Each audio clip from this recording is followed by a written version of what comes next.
was just him and some buddies, you know, sitting around, and I was just eavesdropping on what they were saying. So I wanted to come back here to you. He said, I said, okay, it was ignorant for you as far as intelligence. Because I don't know your father, so I'm not going to disrespect him. But if those words came out of his mouth, do you not understand that he only sees the speck of the population, right? And I bet you guys don't really be around black folks. And if you do, you know, because you live out in the country, they're farmers, just like you. He said, well, yeah, I can't disagree with that.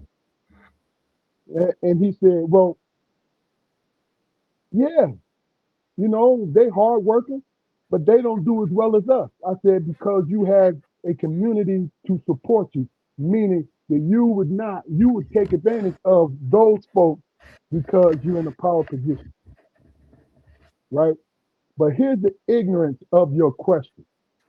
You see a small speck and you and your father think that you feel you're on top of the world because there's no black man in your area that has more.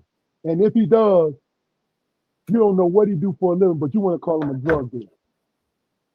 Now he's crazy, you know, his face started getting red. I said, I told you that you would probably have a problem with this answer, but I'm letting you have it. And I said to him, you have no authority to talk about the rest of the world because you look at this school. This school has 2,000 kids in it. And the 1%, even though it was all black kids fighting, you can say that as 1% of that total population, them other kids are not doing anything but going to class. Some of them getting a trade.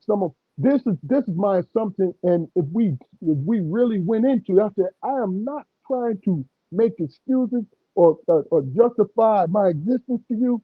I'm telling you just how stupid you sound and how stupid anyone who wants to lean on the race card sounds.